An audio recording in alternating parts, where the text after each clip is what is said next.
for those who have been listening to our latest episodes or catching up on the recent events, you don't need me to tell you that the news coming out of Myanmar right now is not good.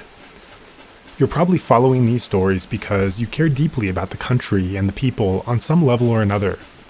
The same concern is animating our own team's effort to produce content at a higher pace than ever before. Still, the heaviness of these topics that we're dealing with can sometimes feel overwhelming.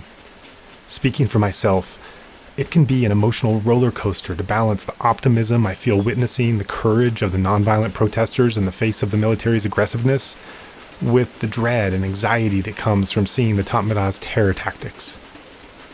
With this in mind, we want to present a new series that will allow us to take a short respite from the intensity of the current events now taking place, but which will keep us firmly rooted in our love for the Golden Land. Titled Love Letters to Myanmar, episodes will feature a wide range of speakers who reflect back on what the country and the people have meant to them. In this series, guests will be sharing their warmest memories and anecdotes, discuss what life lessons they have learned from their time there, and talk openly about the role that the country has played in their lives. We'll be checking in with meditators, teachers, scholars, aid workers, exiles, diplomats, celebrities, and many more to showcase how widely the influences of how Myanmar has touched people from such diverse backgrounds. This series should not be seen as an escape from the current circumstances, and indeed, we firmly believe that part of our ethical responsibility at this time as people connected to the country is to stay informed, bear witness, and do whatever we can to help the people there keep open this narrow and rapidly closing crack of freedom. Rather, we hope this series can be something of a counterbalance to the sometimes overwhelming news streaming to us daily, if not hourly, and can help to remind us of why we all care so much about this region in the first place. In other words, these shows can keep our hearts firmly rooted in the Golden Land, while also providing a sense of renewed energy and perseverance as we face the latest developments and updates. With that, I'm really excited about the interviews that comprise this inaugural episode, and I want to especially thank Ashley Lewin, a Burmese American friend who conducted them, for her stellar job behind the microphone. Her curiosity, engagement, and active listening made me feel like I was right in the room with Ashley and her guest, and I think you'll feel the same when you listen. So first up, you'll hear from Lee, a Vipassana meditator in the tradition of SN Goenka, who had worked with resettled Burmese refugees in Dallas. From there, she moved on to New York City, where she made friends with the sizable Burmese community, and ended up joining a tech startup with a Burmese friend. That ultimately brought her to Yangon, where she was able to visit pilgrimage sites in her meditation tradition, as well as to attend and serve courses at the tradition's Burmese centers. Next up is Brey Sloan, who served as the Defense Attaché at the U.S. Embassy in Yangon. She describes how the country of Myanmar transformed during those years, and her personal encounters with figures ranging from Aung San Suu Kyi to General Min Aung Hlaing. She also speaks to the discomfort that many top military officials felt in interacting with her, as a woman in an equal position in the military ranks. Finally, we end with Evie, an Austrian yogi who has been going to the country for meditation practice since 1994, studying under teachers such as Sayadaw U Pandita, Shwe Oo Min Sayadaw, and Sayadaw U Tejaniya. She discusses how these spiritual teachings, along with the generosity she experienced in Burmese society, have transformed and enriched her life. So grab your favorite beverage and find a comfortable spot to relax, and settle in to be transported back to a place that, unfortunately, well, for now anyway, exists only in our memories.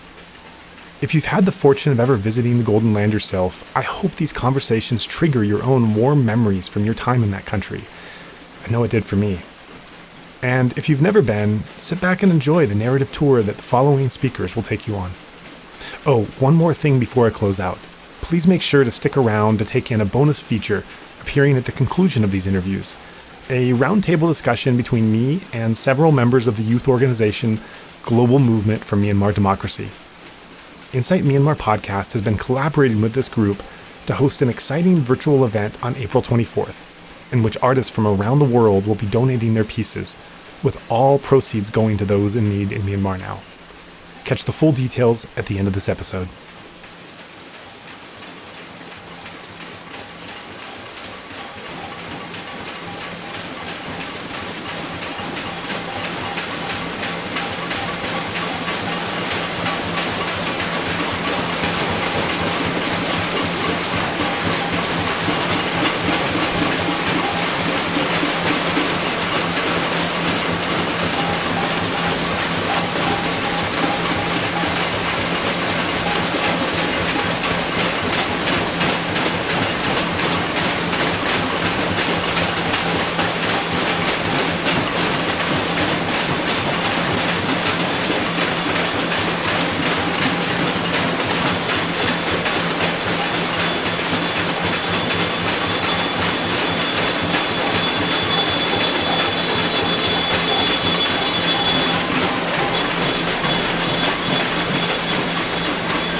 Hello, Lee. Thank you so much for joining us today.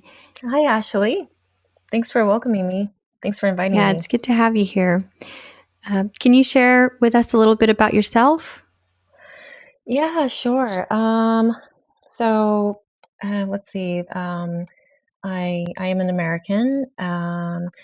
Lived in Myanmar before and just had connections to Myanmar in different parts of my life. That's really interesting that you've had an opportunity to live in Myanmar and work there as well.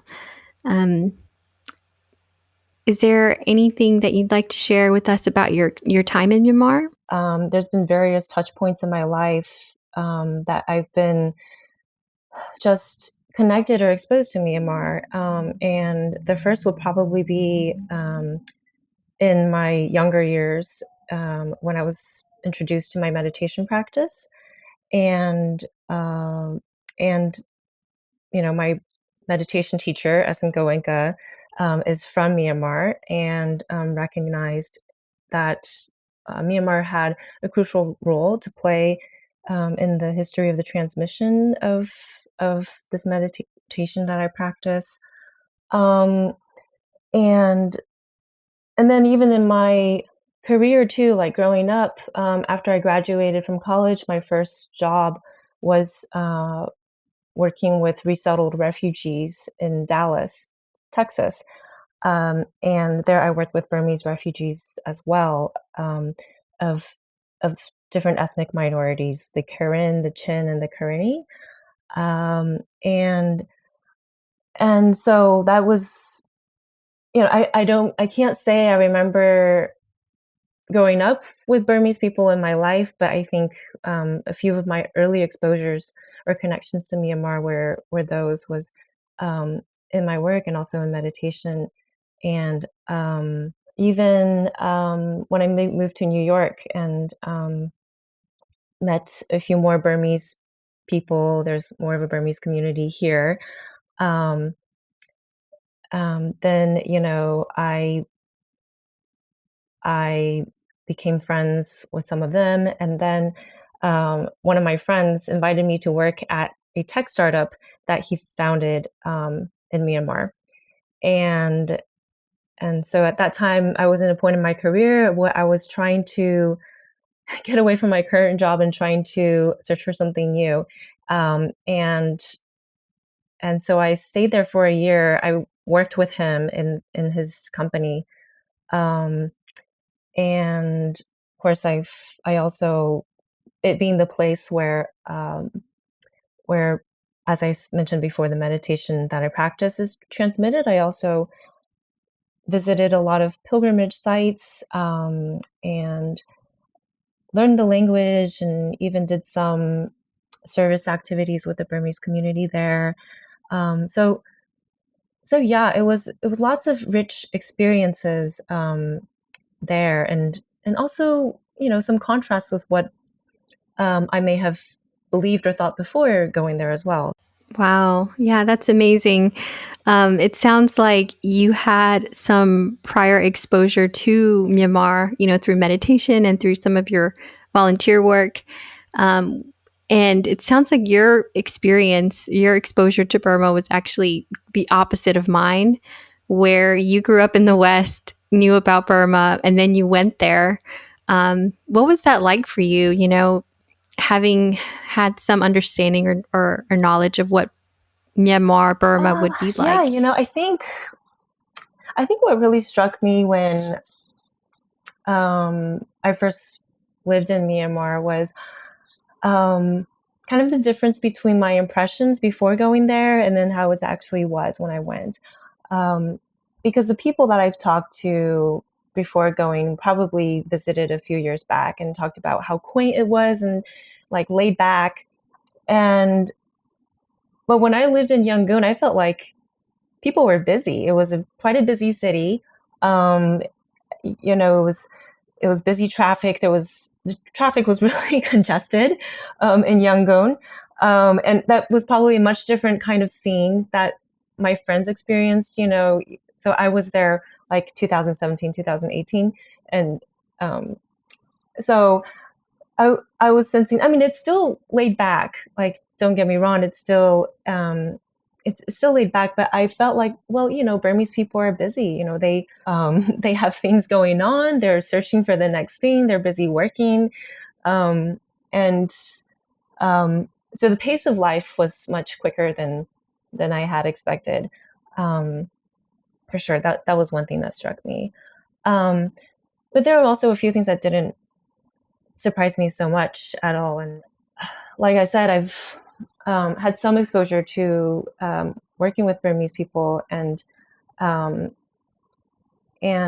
with the knowledge that they have a really strong Buddhist culture, like the ethics, the expression of themselves also comes through in that regard, because one of the first things I remember was when I was I think it was on one of my first 2 weeks visiting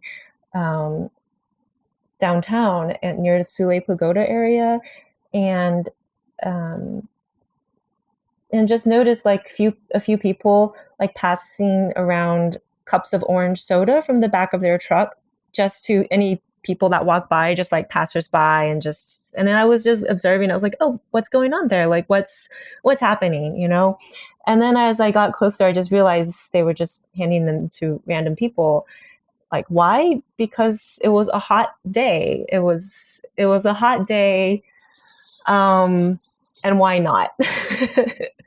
And that's just kind of, and that wasn't one of the only times that I've like observed those acts of charity in Myanmar, but there were a lot more instances, but that's like a very Burmese thing, as I came to know later. One of the things they do, and how they express generosity and like the sense of donation, as a kind of core principle of practicing Buddhism. So in that sense, there were some things that were also like heartened me and made me feel like, oh, so this is how it's like. Oh, it's like familiar, I should also mention, like, I also got to experience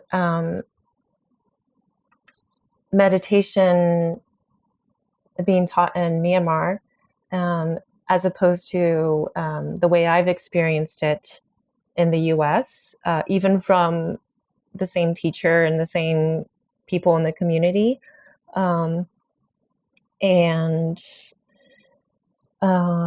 I've had the opportunity to observe a few children's courses, like children's meditation courses there. And I think it was telling, because I think one of the things to note, like, if you want to find out or understand about a place and a culture, you can observe what they teach their children. And it was just really obvious watching the children that they were taught meditation at a really young age, and were able to sit still and, recite the triple gem, like just all in unison and by memory. And so that was a special experience, and I went to a few of the courses, even ones where they've taught even deaf children. So we went to was it an orphanage, or it was a deaf school, but like a boarding school for children that are deaf or hard of hearing. And the teachers are so creative in trying to teach meditation.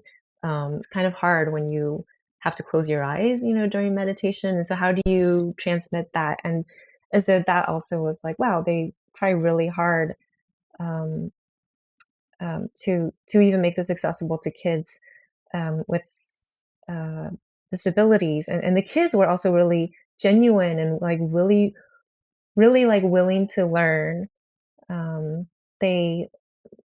They were like helping each other with the instructions, like telling each other, like using sign language to tell each other like what the instructions were. I mean, later, like what they were really saying, or they also like asked like if meditation was taught being elsewhere, or for kids that are disabled elsewhere, and so they were also like really interested. So that was a really sweet experience.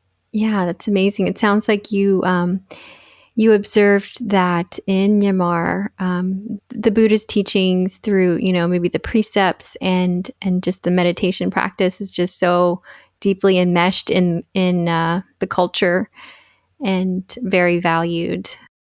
And so, having spent a year there and having, witnessed different settings for meditation and different acts of, generosity and those types of things, what role would you say that Myanmar has played in your life? Like, did it change the way you saw things, or the way that you related to things? I think it taught me a lot about complexity, or just being able to experience firsthand the complex story of a place. Because like I think it's easy.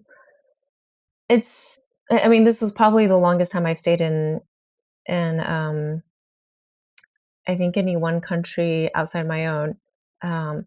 And so it's easy to see from the outside, and simplify kind of a place. And I think in recent years, it's kind of been like that for Myanmar, like people within my meditation community, like the Golden Land, and it's a place where Dhamma, flourishes, or one of the last Shangri-Las kind of image, and it's a place of conflict and power struggles, and so people within my international development community may just be like, well, why go there, or is it safe, and so just kind of, and then it made me realize how, oh wow, like from the outside there's kind of one of those two perceptions, but living there, sometimes you can feel that complexity. Like, yes, it is a place to like find and learn, a way of being of peaceful, or learn meditation, and in some sense, it was all very safe when I was there too. Part of the reason why, seeing what's going on right now there with the military coup taking over, is so sad and painful, is because when I was there, it was so safe. You could just feel free to go anywhere, do anything, even like not worry about petty theft. Yeah, it was just a place burgeoning with so much growth. And so it's just really jarring right now, to see online these images of things that are happening in intersections that I've been in, and to feel that, like, yeah, my friends there are not safe anymore. It's just a completely different place now, versus then. And so, I mean, going back to like what I felt about complexity, is that like it's interesting being there, because you feel like it was safe, and also growing and expanding, but at the same time, you hear stories about, well, the military is actually still in power, or you're still reminded of the fact that like this country is like, I mean, transitioning, yes, but it's still trying to grow out of that, and so there are a lot of instances where you're reminded of that, and that complexity. So while it's shocking to see the things that are happening right now, it's also not surprising. It's just that kind of complexity that's there. So it's just yeah, it's just like no one-sided view to view these things. It's you can experience all sorts of feelings being there as well. Right. Yeah, I love that you mentioned the complexity of it, because you're right. Like, even though they've made such progress over the last 10 or so years, there was always just that sense that the military was still, its presence was still there. The democracy that they were building was still very, very fragile. So Yes, and actually, one of the things that I was most inspired by was just how creative Myanmar people were, and still like how in this period of transition and growth, there was so much hard work and so much resilience. Um, the just people trying to upskill, or like even like repats coming back from Singapore wanting to develop the country, and young people trying to educate themselves. And it was just I feel like I witnessed like some kind of like heyday of Myanmar, just like trying to modernize, and kind of the like really felt like the potential of what it could be. And of course it's all made up of the people there that really inspired. Like their drive was very inspiring, as well as their kindness, as I mentioned before. right. Yeah. Yeah. Yeah, I love that you mentioned the repats as well, because I've heard so many people that were either born in Burma or their parents were born in Burma that were making plans to go back to Burma and help recreate a more sustainable structure of a society, and that seems less likely with the military coup. And that's the sad part. So how are you managing right now with, seeing these images of places that you've been to in the past and seeing it transformed into what looks almost like a war zone? How are you managing, and do you have any message that you'd like to share with people in Myanmar right now? Yeah, it's really jarring because like I'm about to choke up. Didn't realize this what happened, but like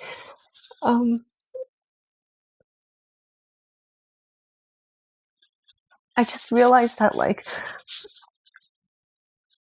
I haven't experienced before, like knowing friends, like like now I literally have friends that are under a military dictatorship, um, and so it just so it really does something to your world. You hear about conflict going on in places of the world, and it's like, and of course you feel things and you feel horrible about them, but this just feels like it's so close. um and even just being there for 1 year, and so it's just so it is really jarring. I didn't realize, I didn't think I would get so choked up. um but like, yeah, it's hard. I think just doing what I can, keeping track of the news every day, um checking in with my friends every now and then, and just doing little things that I could do, putting money in certain trusted fundraisers, um or protests or something, and so yeah, but it really feels like just closer to home. So yeah, and there's just like also the past like year, it just feels like there's been all these crises that feel closer to home. so so I think it's just a reminder of how kind of fragile our lives are, um and yeah, so just um yeah, feeling really odd about my privilege too. It's been hard, but like, I mean, what can I say? I think it's a moment of transition. I think, like I said, like I've seen the potential of what Myanmar can be, um, and it's been very inspiring. Again, to watch how people are creatively protesting, um, and still like just upholding like very basic but like necessary and profound actions like nonviolence. And yeah, I think it could be a moment of significant opportunity. Like transitions are painful, but like it's also a sign that the old system's not serving us anymore. And um, one of the things that's I've seen across social media and is just noticing that there's there's more unity, it seems, across like the country than there has been before, like just across like all identity lines. Um, to have this desire to kind of course, having a common enemy helps, um, which is the military, and then but just transitioning to greater democracy. So I mean, if I had something to say to the Myanmar people right now, I would just say, really try to. I mean, they're already doing this, but just recognizing this moment, how critical it could be for unity, and that like even though the time is painful and there are like um cracks, um like that there's still like light, and that yeah, there's still opportunity to move beyond, and then of course this is what they're fighting for. Yeah, right. Yeah, I think you said that beautifully. For a lot of people, they might assume that, Burma is, well, there's Burmese people that live there, but actually it's such a diverse country with just so many ethnic groups. And, they have their own languages and their own dress and their own regions. And I think that diversity can really create, well, it can create some different power struggles and different needs. And how do you juggle all of that, And yeah, like you, I've also felt, just awkward at times when I'm fixing myself a nice meal and knowing that there's friends and family members out there or strangers that are, you know, fearing for their life. It's really a weird feeling to, be in such a safe environment. It's almost like you're living in parallel universes at the same time. Yeah. Yeah, exactly. Yeah, like how can you be in the same Right. world at the Right. same time? Yeah. So, well, thank you Yeah. so much, Lee, for Yes. everything that you've been doing to support the people in Myanmar. Whether it's attending protests or getting involved in different organizations, and just spreading awareness and really just caring about them. Oh, no, So absolutely, Ashley. And I mean, of course, you've extended quite a few invitations to me as well to be involved. So thank you, and thank you for holding this talk. It's been a pleasure. Thank you.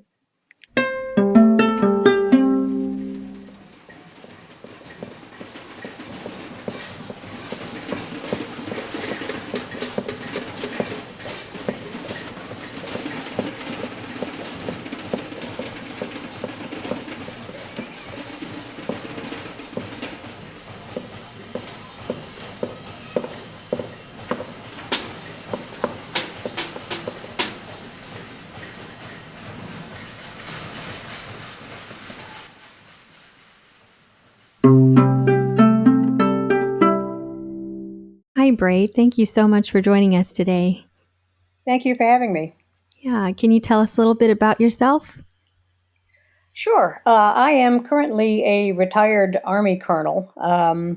I spent almost 4 years living and working at the U.S. Embassy in Yangon, and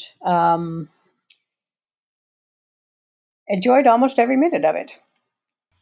That's pretty incredible. Can you tell us a little bit more about it?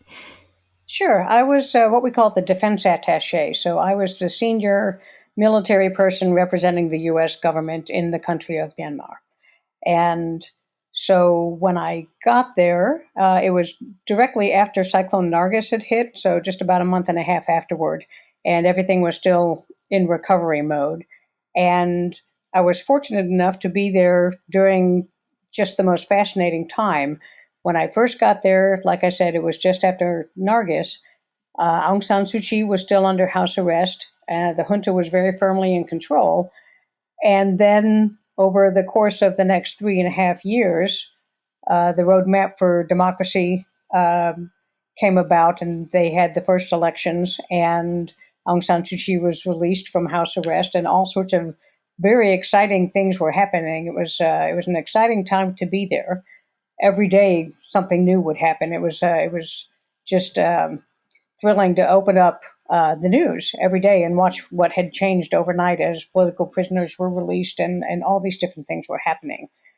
We were part of my job there was representational duties with other embassies and with other officials from the host nation, from Myanmar.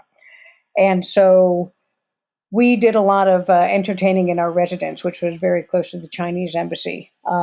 After the election occurred and when things were starting to open up and there was talk of lifting the international sanctions, we had a couple of business guys ask us if we wanted to stay in Yangon and operate a business for them.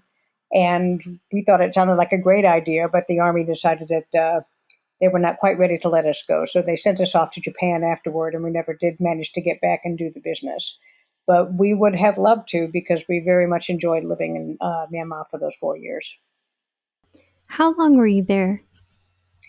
We were there, it was just under 4 years. It was 3 years, 10 months. I see. And what were some things that stood out to you about the culture or the country that you enjoyed?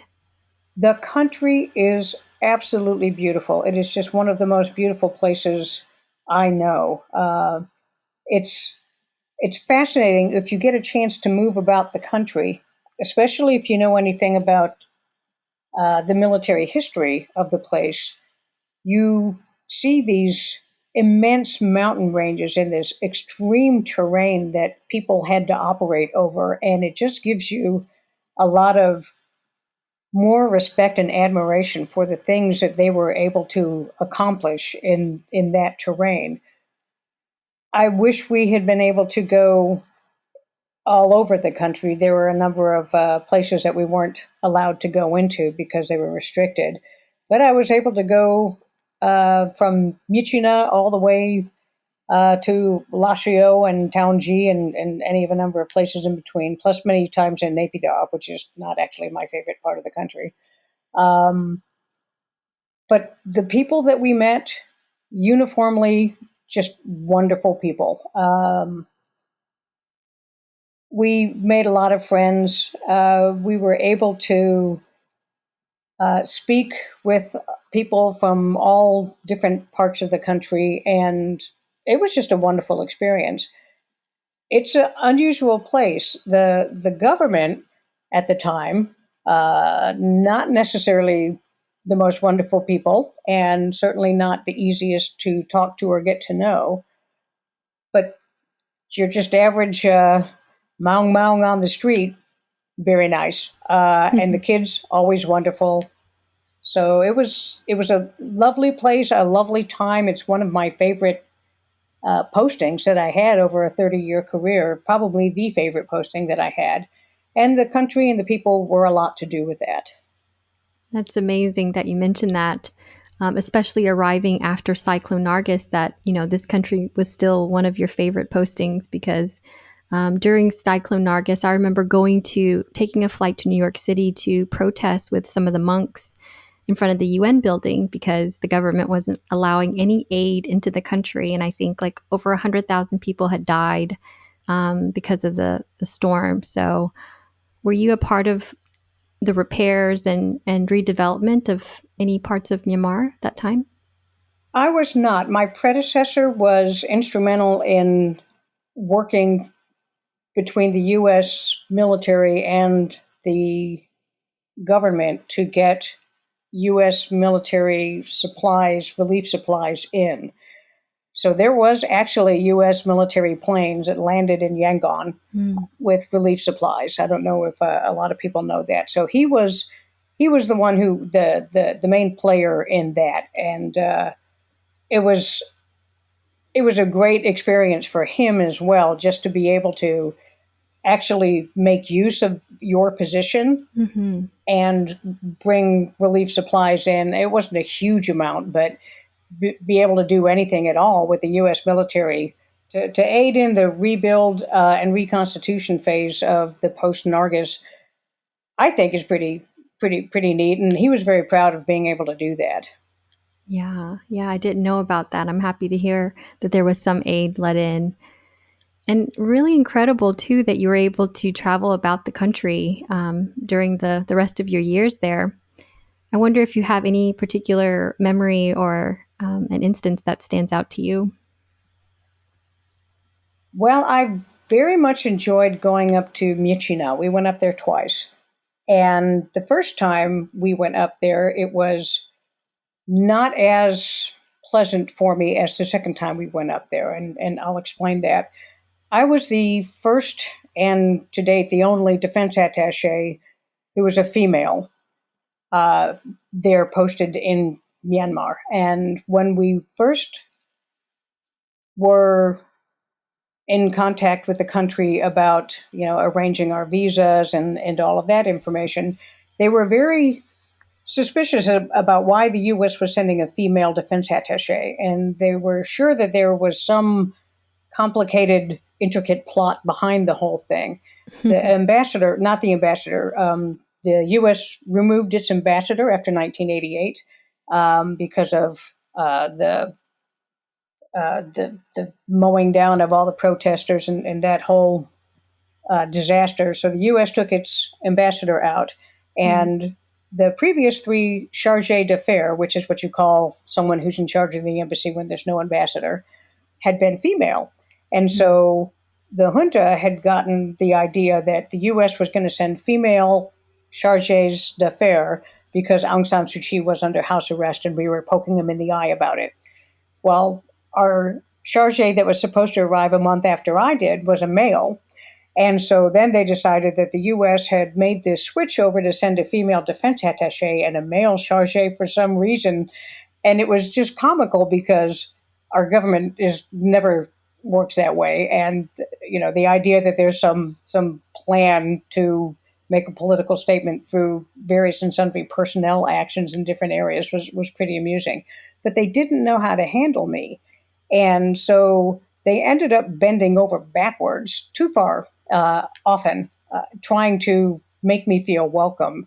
And one of the times when we were up in Myitkyina, I got confronted with the Northern Army guys who absolutely did not feel that I was welcome there.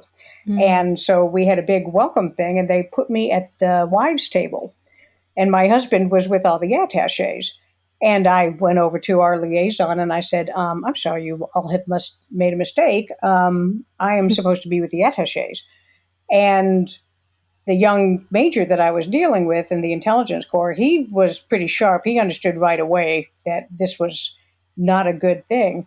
So no, it's just a mistake. We'll fix this. And so he goes over to a table to tell them that I am going to be sitting with them. And this colonel from one of the regiments got up and just stormed out after yelling at him for a few minutes because I was obviously not welcome there. And so that was, I'd been there about 5 months, and that was really kind of a slap in the face. So I was pretty irritated by that whole thing. Fast forward a few years later, I'm now the dean of the attaché corps, and we get up there, and there is absolutely nothing like that occurring. They'd gotten accustomed to me, and I guess figured out that I wasn't on some super secret mission. And so they just treated me very well. And both times, once we got away from the military base and out into the city, it was never a problem. But it was just a marked change in how the military treated me over the course of that time frame. Wow, that's pretty incredible. It was fun. We did get, we were able to travel in places that most people aren't allowed to travel to, but there were plenty of restrictions. And so we had to balance trying to go to different places with how much trouble that might cause if we actually did it. Honestly, I was kind of public enemy number one to the Burmese military because, first of all, the relations with the U.S. hadn't been good for decades at that point. And so having a female U.S. person in charge of the attaché corps was a little bit difficult for them. And we used to get followed all the time. Our house telephones we knew they were listening into everything because you could hear them. Mm. There was a lot of surveillance activity, which can be stifling unless you have an odd sense of humor like I do, in which case I just thought it was pretty funny most of the time. But it was just a difference in how the government would handle us and how regular folks would interact with us. So, like I said, it's a very strong dichotomy between the Burmese people and the Myanmar military government. Yeah, it sounds like your experience there was very unique in the sense that not many people were doing what you were doing, and on top of that, you had the military kind of looming over you. So, honestly, it was a lot of fun, and the surveillance was those poor folks. They were kind of fun to play with. We went up to Pye one time, and most tourists don't go to Pye. It's not really a big tourist center. And you go from Pye, you can travel directly eastward and get back over to Naypyidaw over across the mountains. And so we went up there and immediately were picked up by the security services because we had government plates and a government vehicle. And we went to our hotel, checked in, and later on we went to dinner. It was just me and my driver. And so we went to dinner and we had our dinner, and there were these couple of guys that were over in the back of the restaurant watching. And when we left, we were walking out to the car, and I told my driver that I was going to tell him very loudly in the parking lot when we got back to the hotel that we were leaving at 8 o'clock, but really we were going to leave at 7 o'clock. And so he nodded, and we got back to the hotel parking lot, and I sternly told him that we were leaving at 8 o'clock and not to be late this time because otherwise he would be fired. And he, yes, yes, yes. And so the next morning we hopped in the car and left at 7 a.m. and they didn't show up until probably a quarter till. And of course we were long gone. And so, like I said, fun for me. Those poor guys probably got fired. But I told my driver later on, I said, we can do this one time. And everything was like a learning experience for them, one time, and they figured out how to counteract that. So there was a lot of that. It was fun in many ways. But because I had diplomatic immunity, I knew that unless I really stepped in it, they weren't going to do anything to me. I was concerned about my drivers. They were both local nationals. And so I was very careful not to put my driver into a position where he might get in trouble because he's not, of course, covered by anything like that. But having diplomatic immunity, it does give you a little bit of freedom. Right, right. Yeah, earlier you mentioned this dichotomy between the military and the people in Myanmar. Can you share a little bit more about the people in Myanmar and what you observed?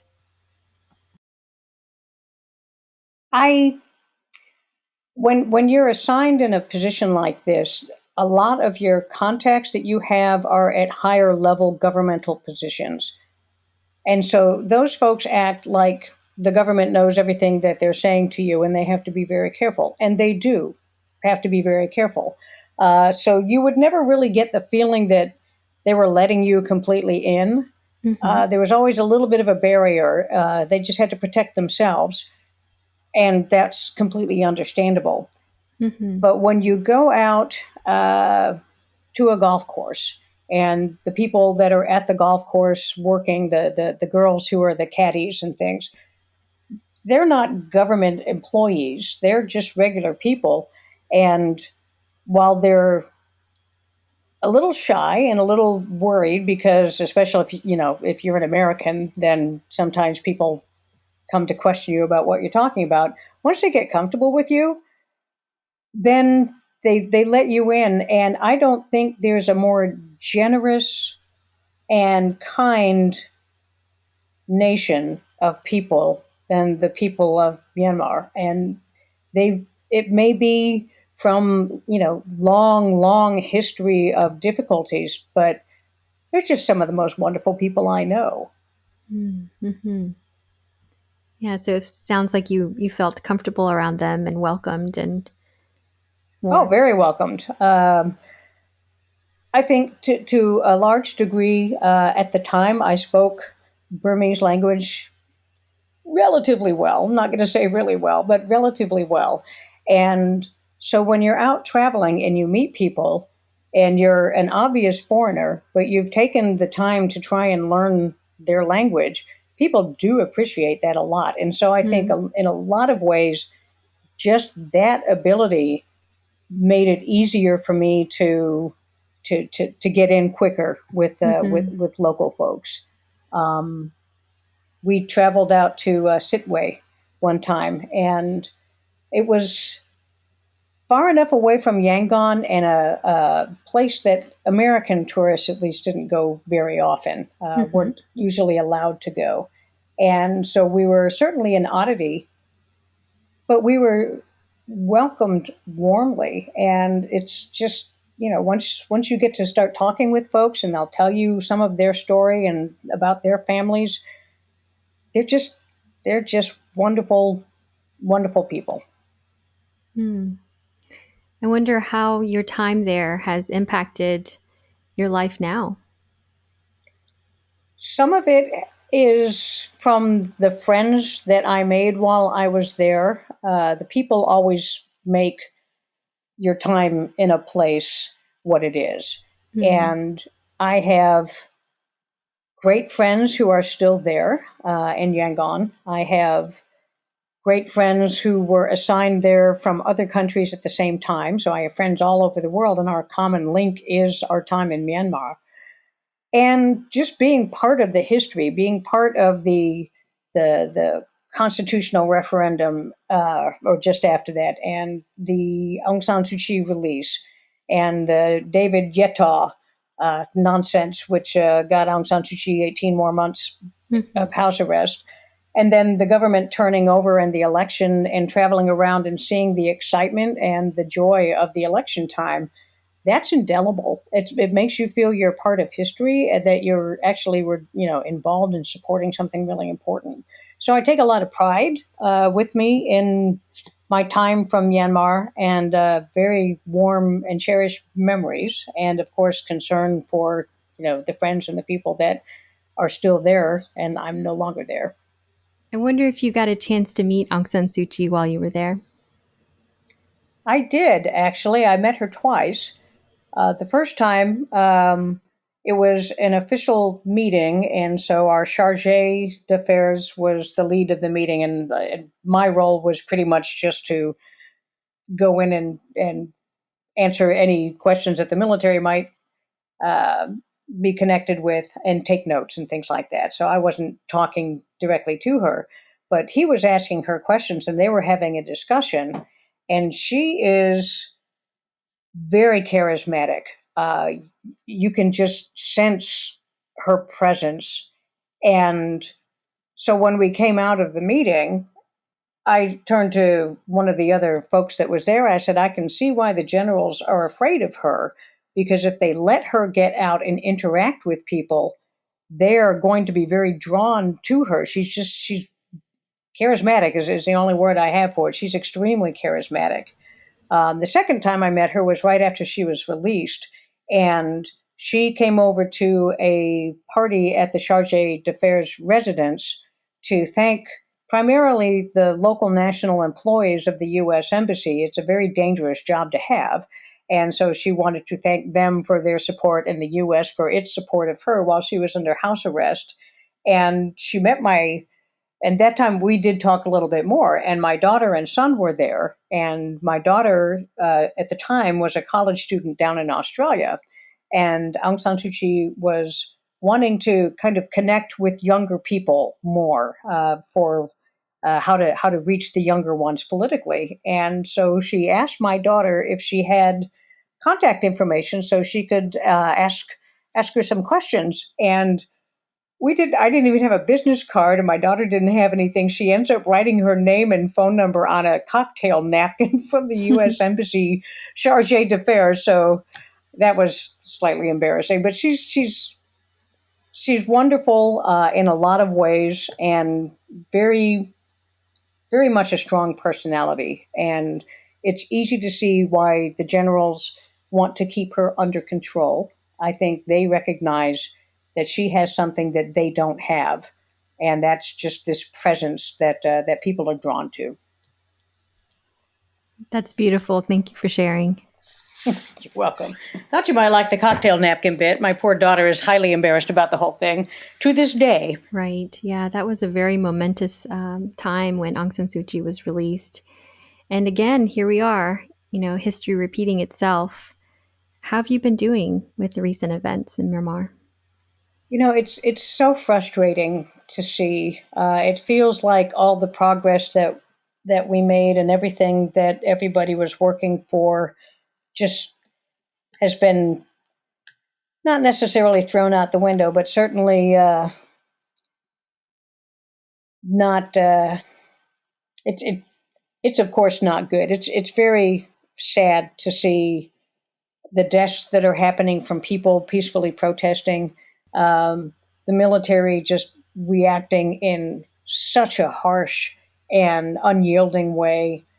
Mm-hmm. There were, I've met Min Aung Hlaing. I've met a lot of these guys, and yeah, I mean, they're not your cuddly grandpa types, but and perhaps it's naive, but you kind of hope that when you've all gone through this evolution together of ending the military rule and releasing Aung San Suu Kyi and having the election and then having another election and then having another election, to have it's like having the rug pulled out from under you, to see all the house of cards just come tumbling down. And I worry about people. I worry about the future, honestly. Mm-hmm. Yeah, you're the first person that I've met, and maybe the only person that I'll ever meet that has met me online. So I'm curious to ask you, what do you think his motives are? Any thoughts on that? I think it's just power. And, you saw the same sort of thing with Than Shwe, Mm-hmm. just an inability to release or let go. And that's why it was such a big deal when they actually did the first election. And we were kind of surprised that Than Shwe, even though he may have been, behind the scenes doing the puppet master thing, which is most likely, just the fact that he was no longer the head of government was a pretty big shift. And Min Aung Hlaing, when I met him, and you have to realize this was back in 9 years ago, he was brand new in that position, and I don't think anybody really knew where they were going at that point. It was, I mean, yes, they had a plan, but I don't think their plan was, let's do this for 9 years and then take over again. I think that the situation is very similar to the original election that got Aung San Suu Kyi thrown into house arrest. Mm-hmm. The generals believed their propaganda and were very surprised when the country's vote turned out not to be supportive of them.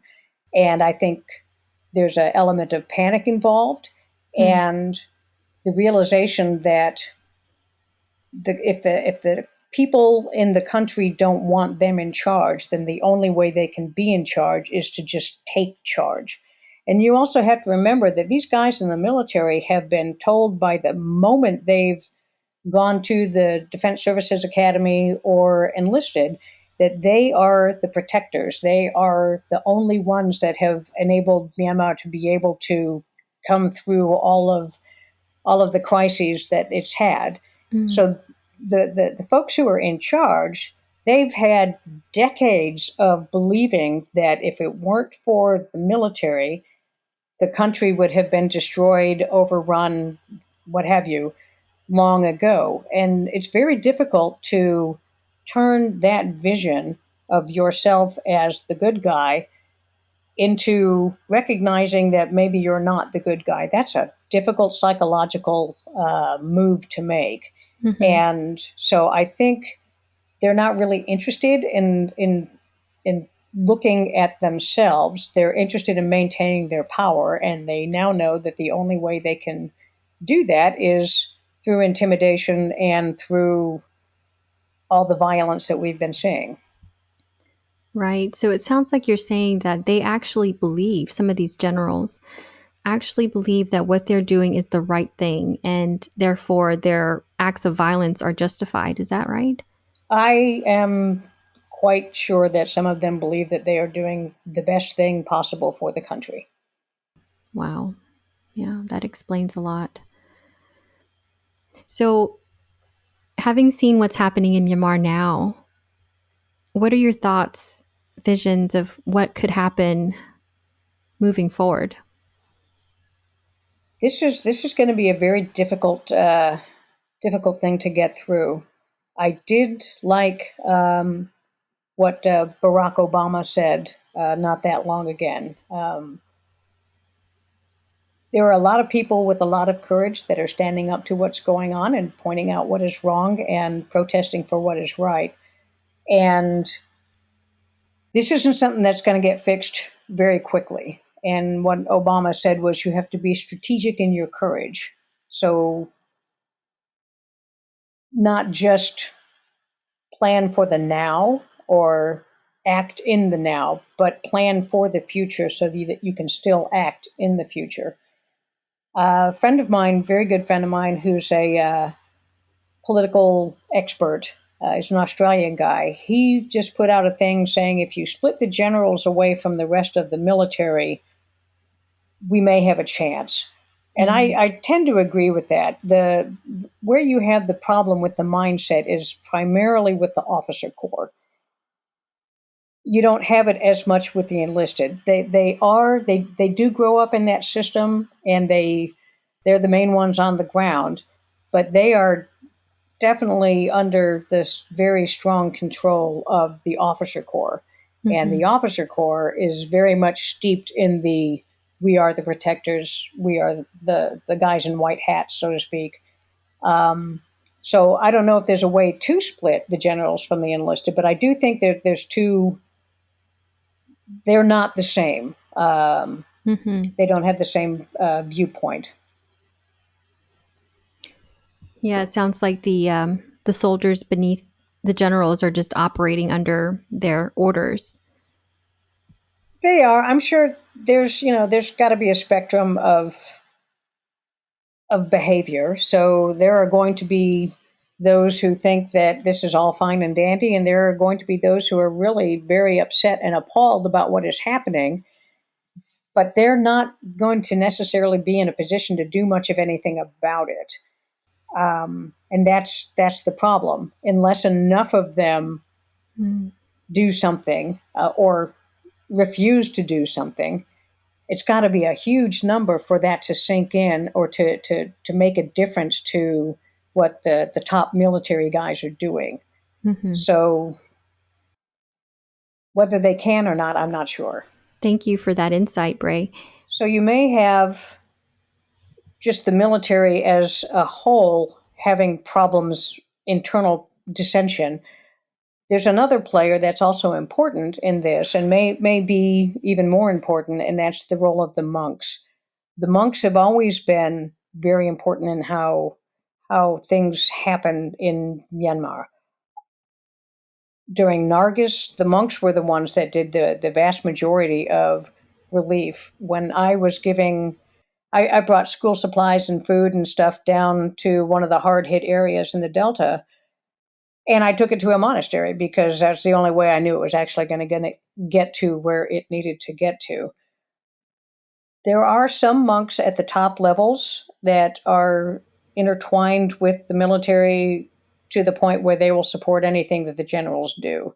But there's a lot of monks that are probably quite appalled and very angry about what is going on. And that's a movement that, if that can be tapped into without causing the military to overreact against them, I think that would be of great benefit.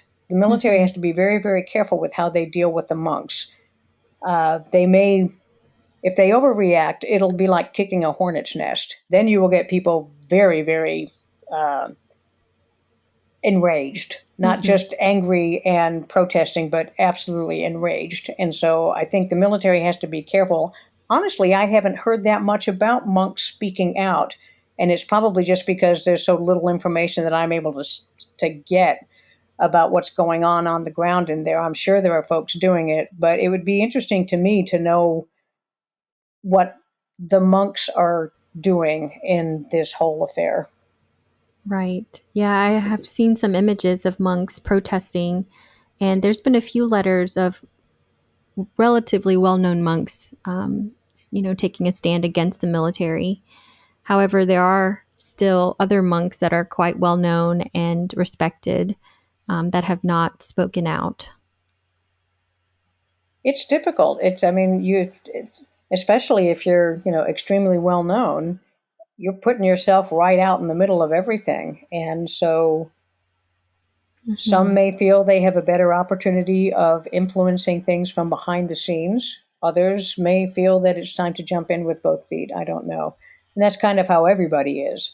You're going to have people who wish they could, be the one standing out in front, but they're doing all that they can more behind the scenes. So you can't really say, well, if you're not getting beat up, you're not doing it right. Right.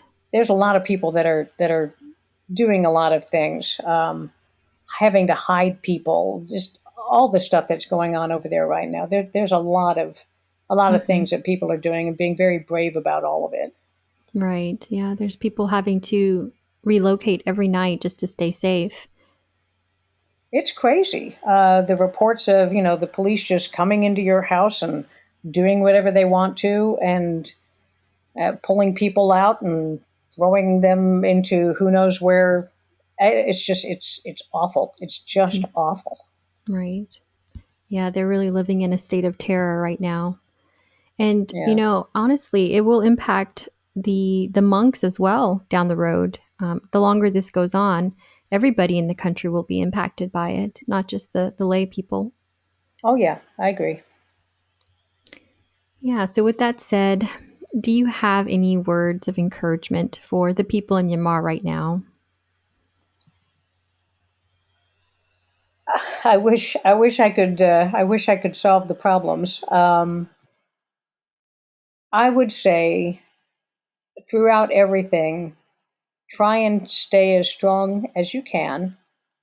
Know that there are people all over the world who support you and wish they could do more, but also understand the realities of what is possible and what is not likely to happen. In the end, I can only hope and pray along with everyone else who loves the country that you'll get through it and things will improve. But it's going to be a long road. This is not going to happen. It's not going to be fixed overnight. There are people trying to help, and just remember that there are people that know the misery that you're going through and are earnestly wishing for everything to be resolved. Do you see any other role that the U.S. could play at a time like this? I think the U.S. is pretty much limited to what they can do diplomatically and economically. Military is probably not going to. That would be a difficult sort of a thing. But financially, we do have some leverage. Diplomatically, we have leverage, and I've loved watching all of the Myanmar government officials who refuse to be called back home and support the CDM. So that's been encouraging to watch. But this is difficult, and it's because not just U.S. in isolation, but looking at the region. You have ASEAN and its lack of reaction. You have China and what it is doing and what it will allow.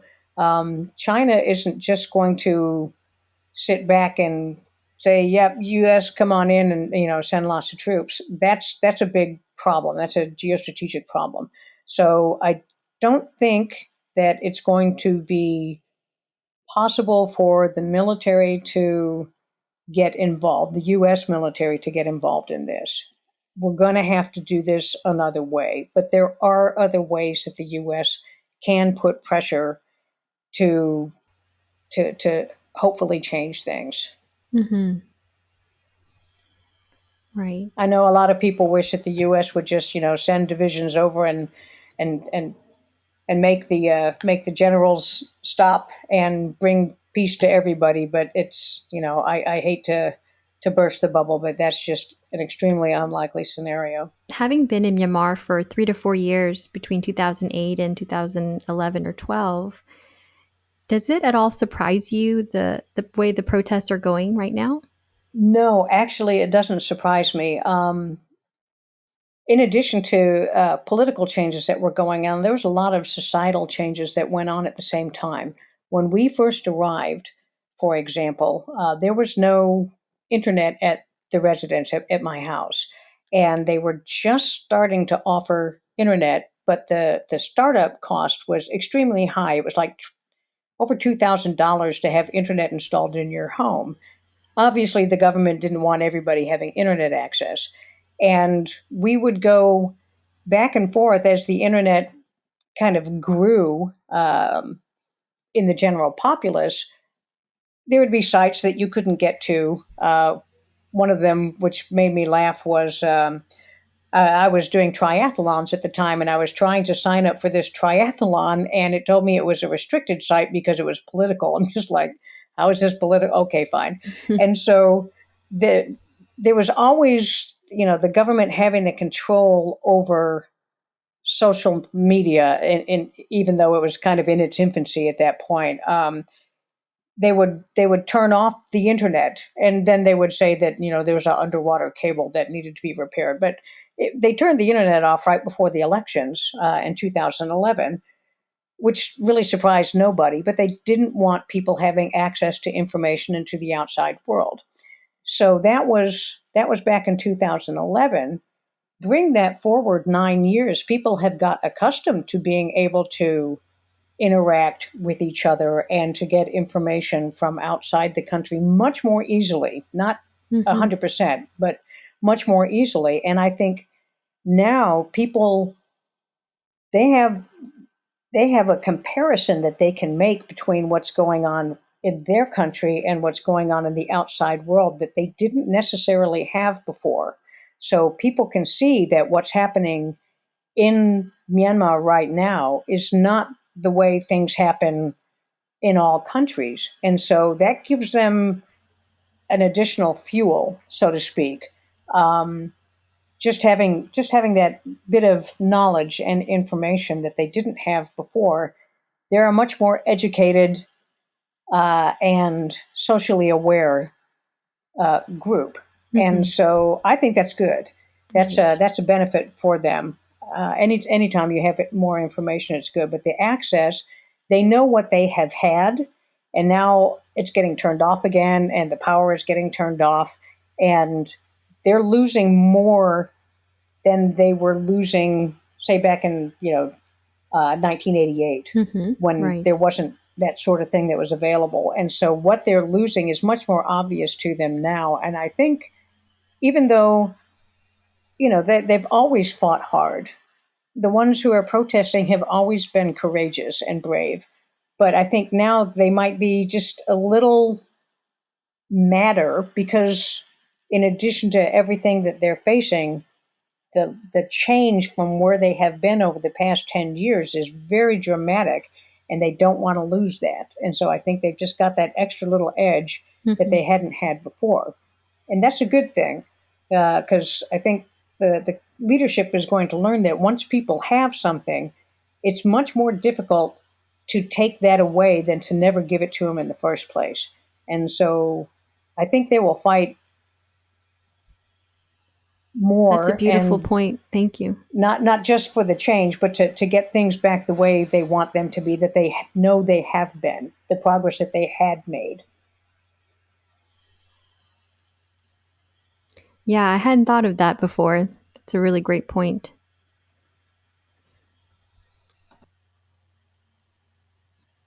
Do you have any last words, Brey, before we end?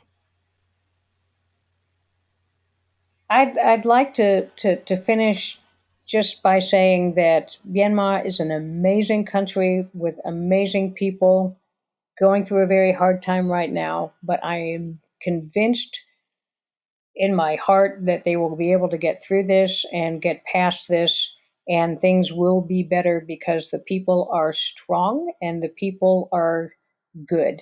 And whatever good thoughts I can send, I'm sure Myanmar will come out of this okay. I don't know how long it'll take, but it'll get there because the people deserve it to be better. One of the most tragic aspects of the current crisis in Myanmar is how isolated Burmese protesters feel, and, in fact, are. This has been compounded by bank closures, and as a result, ordinary wire transfers are not possible. Thankfully, through a trusted local network, we're able to ensure that all donations successfully reach their intended target. So if you found yourself moved by today's discussion and want to do what you can to help, please consider giving to our fund, which is 100% directed towards supporting the movement. If you would like to join in our mission to support those in Myanmar who are resisting the military coup, we welcome your contribution, in any form, currency, or transfer method. Every cent goes immediately and directly to funding those local communities who need it most. Donations go to support such causes as the Civil Disobedience Movement, CDM, families of deceased victims, and the purchasing of protective equipment and medical supplies. Or if you prefer, you can earmark your donation to go directly to the guest you just heard on today's show. In order to facilitate this donation work, we have registered a new nonprofit called Better Burma for this express purpose. Any donation you give on our Insight Myanmar website is now directed to this fund. Alternatively, you can visit our new Better Burma website, which is betterburma.org, and donate directly there. In either case, your donation goes to the same cause, and both websites accept credit cards. You can also give via PayPal by going to paypal.me/betterburma. Additionally, we can take donations through Patreon, Venmo, GoFundMe, and Cash App. Simply search Better Burma on each platform and you'll find our account. You can also visit either website for specific links to those respective accounts, or email us at info@betterburma.org. In all cases, that's Better Burma, one word, spelled BetterBurma. If you would like to give in another way, please contact us. Thank you so much for your kind consideration. Hello, Evie. Thank you so much for joining us. Can you tell me a little bit about yourself, who you are, where you're calling from, what your connection is to Myanmar, and what did you do there? Okay, my name is Evie, and I am living in Austria, in Vienna. And since 1994, I've been going to Myanmar. Since 1994, the reason why I went to Myanmar is because of meditation. I am doing vipassana meditation, and I started with U Pandita, and then I went on to several other monasteries. And then in the end, I finally landed with Shwe Oo Min Sayadaw. Shwe Oo Min Sayadaw Ji, I must say, because I was happy or lucky that I could still meet Sayadaw Ji of Shwe Oo Min from 2000 to 2002. I was meeting him. He was still alive for the 2 years I was there. And since then, every year I would go to Shwe Oo Min for meditation because I found my teacher there. Thank you. And can you share a story or an anecdote about your time in Myanmar? I can tell you my impressions in short.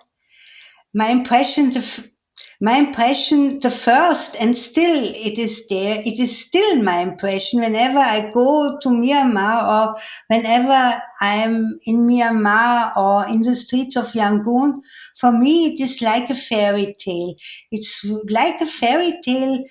It's like out of a storybook which I know from my childhood. I can remember the pictures, and the pictures in my fairy tale books. They look exactly like many sites in Myanmar. So that is still very fascinating. And what else is, and then the other thing what I learned myself is to be much more generous than I was before. The generosity, the way Myanmar people are generous is for us Westerners, we don't know this kind, because we get the services sort of first and then we pay. Yeah? But we have to, I had to learn, and nobody told me that I have to give dana, that I should give dana, lunch dana. I didn't know. It took me only the third year I realized, hey, no, I should not pay in the end, but I should give dana, and dana here and dana there. Okay, so then I knew the system, which made me happy.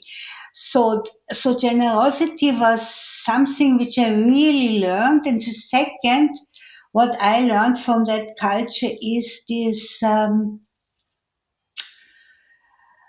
to say, not complaining. I like to complain, but Myanmar people, they don't complain.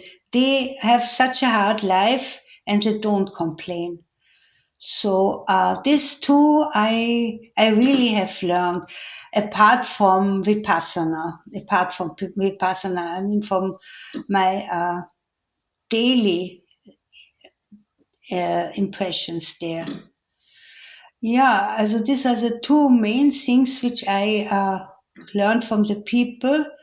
I must say, as a Westerner, it is not easy to be confronted with this poverty, which I don't know, which makes me feel always a little bad, because I am in a monastery and I have wonderful food, and then I think, my God, yeah, so many people don't have that much. So this is one thing which really does make me somehow uncomfortable. Yeah, but as I said, this non-complaining, and when I look in some faces or in many faces of people, and especially of children, then I'm so overwhelmed, because I see so much innocent there. I look into the eyes and they are so innocent and so bright, and really that I was saying, wow, this is so incredible. This is so incredible how they cope with what is, really. So my impressions. Beautiful. Yes. Thank you for sharing that. Yeah. Do you have any particular memory that you'd like to share with us? Yeah, I do have. When I walk or drive through villages or through Yangon or wherever there are people, it's overwhelming for me to see how much life there is. There is life coming out from every gap of a house. It's everywhere, so much life, so incredible. There's so much life. Maybe I should not compare, but I do. When I look where I am, I'm in Vienna. Austria is a rich country, and Vienna is a very clean city, and everything is very orderly. Everything is managed perfectly well. Everything functions, everything. And yeah, but this type of life which comes out as it is in Myanmar, this from everywhere, this we don't have. So even this is a big city where I live. Myanmar is much more of a city to me than Vienna. It's so strange. Yes, Mm-hmm. that is also a big impression what I have. Mm-hmm. Yeah, so it's a pretty lively city. So I am meditating since a long time, and I had a few teachers, but my present teacher, I have him nearly now for 20 years. Who is U Tejaniya? And U Tejaniya was different from the other vipassana teachers I had. The other teachers were very strict and very careful about noble silence and I don't know what, and being very slow in the movement, like Sayadaw, and so. And I tried to follow that, but it was really very hard. Not only for me, I guess for everybody. And I did it, but I couldn't see. I had no understanding. No understanding would arise, and I could see that my mind is very tense, and everything, the body, everything went so very tense. It was really a big fight for many, many years for me, and it was not a pleasure at all. It was just a big struggle. And then I came to U Tejaniya at Shwe Oo Min, and U Tejaniya had a complete different teaching method. He said, first of all, he said to me, "Why are you so tense? Relax. You must relax. Relax is very, very important. If your mind is tense, your body is tense, how can you understand anything, right?" And yeah, okay, so I tried to relax and I tried to relax, but because I had these years of looking and moving slowly and labeling, so it was really difficult for me to understand what he meant by relax. So finally, I somehow got it, and I relaxed a little more. And he said, relax, just relax, relax, relax, don't expect anything. And then he said something which is a very important message. He said the following. He said, when you meditate, you don't think that this is right or this is wrong how I do. As long as you are interested in meditation, as long as you are interested, that is what counts. The interest is what counts. And that, and all this, what he told me, that made me more and more relaxed. And then slowly understandings were coming. And I remember when I had the first retreat with Sayadaw U Tejaniya, I remember that I had sort of little tiny little insights, like little stars coming. It was like stars. So wow, and so like this. And then that settled down, and then of course I also struggled with my meditation and understanding, and so it's a long way. But I myself cannot judge so much how much I changed, but I do think that I have, my understanding of meditation has absolutely changed. Yeah. And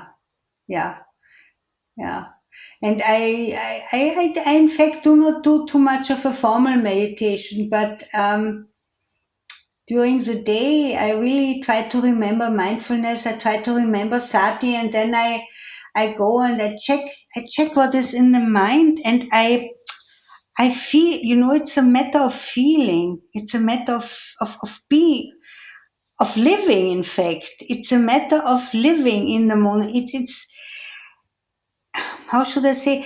Maybe it's not. It's being aware, but it's not. It's not the case of watching. It's just being aware that a feeling is happening, that a thinking is happening, that seeing is happening, that the smelling is happening, that the hearing is happening, that the touching is happening. It's a feeling, and just being aware of that. It sounds very easy, but especially I think even for Westerners more difficult. It's not. It takes a long. I mean, for me, it takes a long time. Others are more fast than me, but it's okay. So yes. So yes, and I want to say, and when I am in a feeling and being aware of that feeling, so really, so there is no more in the mind or very, very little, then there is this incredible feeling of being alive. It's so incredible.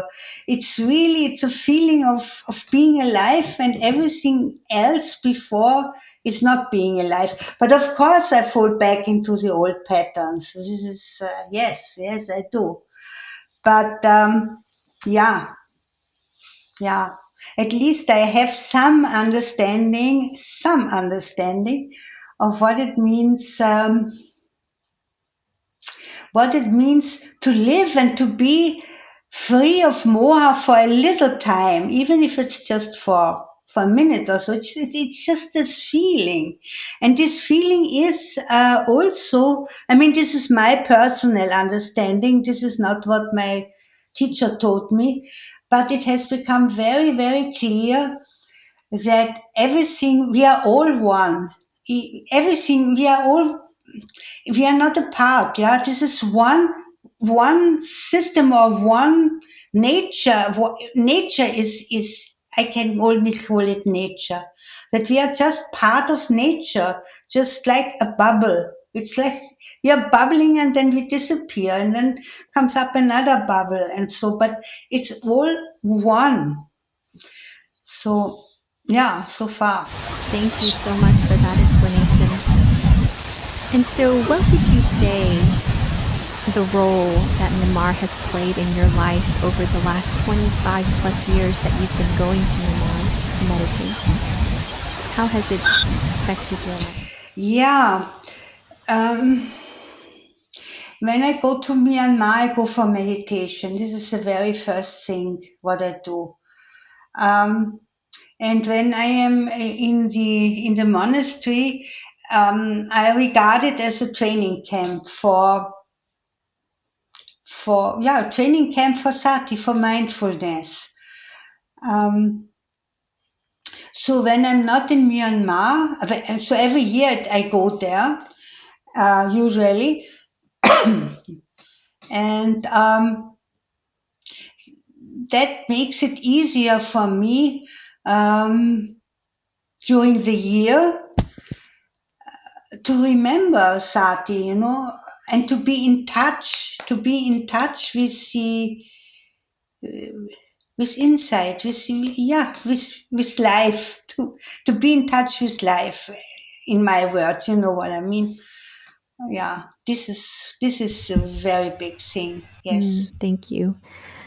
All right. And do you have any words of encouragement for the people in Myanmar right now with what they're experiencing? Also, first of all, I must tell the people of Myanmar that I am so impressed that I find no words. I'm so impressed by their determination and by their understanding that they have no choice but to go. There is no choice left but to go. There is no choice. So, and the young people usually, which may not have such understanding, but this they understand so very, very well and deeply, that they all go, but of course all the other people too. And this is one thing which impresses me tremendously, really. I have no words to describe this. And the second thing also, how they organize. Because from my experience, there are many things in Myanmar which I absolutely do not understand, or the logic behind, or whatever. But in this case, how in this CDM, in this civil disobedience movement, they organize themselves. They are so creative, so it's incredible. It's fantastic. So I do what I can. Yeah, I always say the only thing I can do is making noise. Yeah, what can I do? Yeah, but the only thing I can do is making noise, and this I try to do.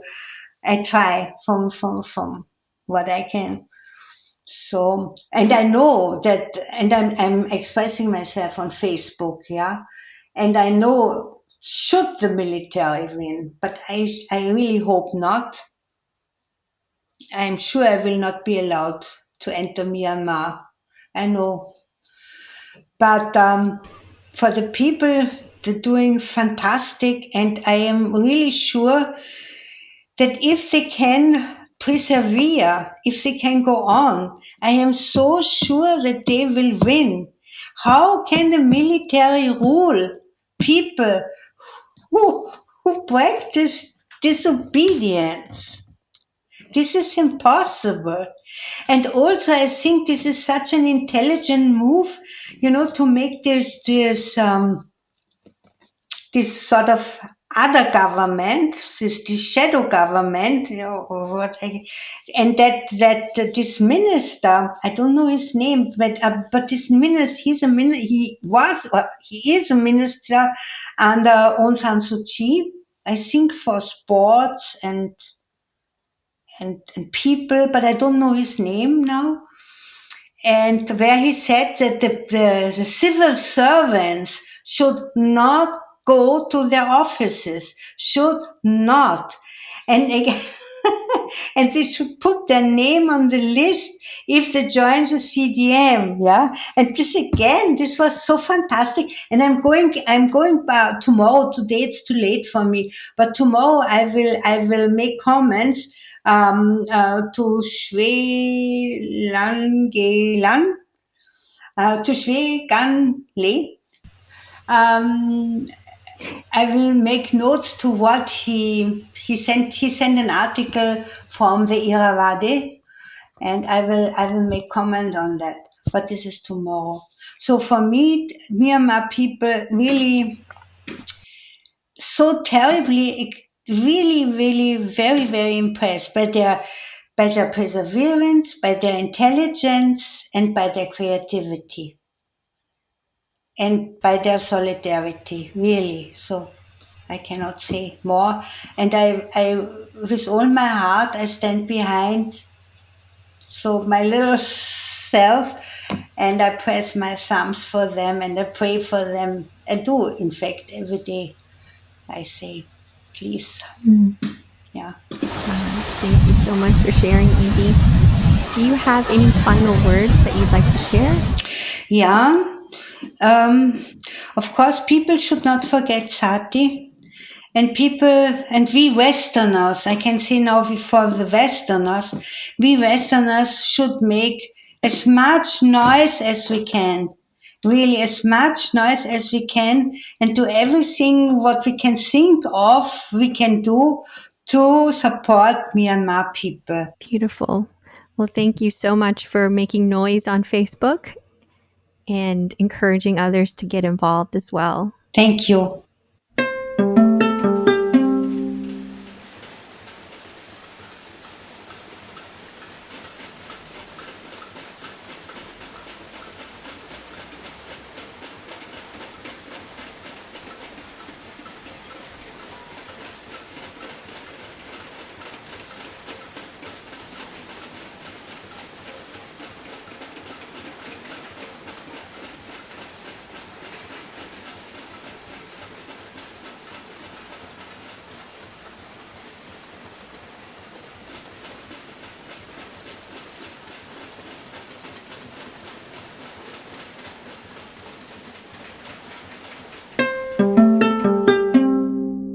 All right. I'm joined here by a number of members from the team of the Global Movement for Myanmar Democracy. This is the first time we've been able to welcome so many voices at once on single podcasts. So it's quite exciting to be able to check in with a number of people at the same time. And we're actually collaborating with them for an event that will be happening very soon that we'll be talking about a bit on this episode. But before we do that, we just want to learn a little bit about this organization, who they are and what they do, just get a general introduction. So, Sandra, could you kick us off by talking a little bit about what this organization is? Yeah, hi everyone. My name is Sandra. I'm one of the execs and co-founders of the Global Movement for Myanmar Democracy, which we'll call GM4MD for short. So GM4MD was founded by myself and two other of my co-founders, Jen and Frank, who are on the podcast today. In response to the military coup to coordinate international action to support Myanmar's democracy. GM4MD started off as a private Facebook group. We wanted to bring together these youth activists that were popping up on the social media space and provide them a platform to collaborate. And from there, we realized that Facebook wasn't the best place to actually collaborate over projects. And we made a Slack space. It's a new platform where you can better collaborate on projects. And from there, realized that there wasn't a platform for a youth-led grassroots network. So that's what GM4MD serves as today. We have a core team of about 40 individuals from all across the world. And our goal is to raise awareness and raise noise about what's happening in Myanmar and empowering these new youth activists and organizers to do so. So we're trying to achieve this through a couple of lenses. The first is our global campaigns. This is our way of connecting with the Myanmar diaspora, Friends of Myanmar, and the broader international community about how what's happening in Myanmar is a global issue, and it can affect someone even if they may not have a relative in Myanmar or maybe of Myanmar descent themselves. And beyond that, we have a couple of other projects in wellness as well. We see that the coup in Myanmar is affecting the mental health and well-being of not only those on the ground, but also those of the diaspora. And with mental health being so stigmatized, especially among Asian Pacific Islander communities, we wanted to make sure that in the work that we do, we are mindful of burnout and grieving and giving people the space and resources to cope. And so from our global campaigns and our wellness committees, we have a wonderful team with skill sets across storytelling, fundraising, data science, advocacy, and we have members that are from all across the world, young and old, different ethnicities. But we really do take pride in how we are a youth-led organization and using our savviness with social media, media spaces, and mass organizing to accomplish our missions. Yeah, that's great. And it also reminds me of what's happening in Myanmar, how this came about as something that no one really expected, or even those that expected it might not have thought it would really happen. And then everyone in the country, as we've been seeing, have had to respond in ways that were completely unpredicted and just do what they can to serve the greater moment. And so it sounds like what you guys are doing outside of Myanmar is in that same spirit, that you're coming together with whoever you were before February 1st, whatever it is you were involved in, whatever life obligations and other things you have going on, that you are setting up a similar kind of structure and enthusiasm and work effort to work towards this goal and support those that are in the country as you are outside and kind of following in that same spirit. So that's really exciting. And there's so many things that you're doing. There's so many committees and so many activities and initiatives. And this is definitely something that we'll have later episodes on, exploring exactly all the different things that you are doing and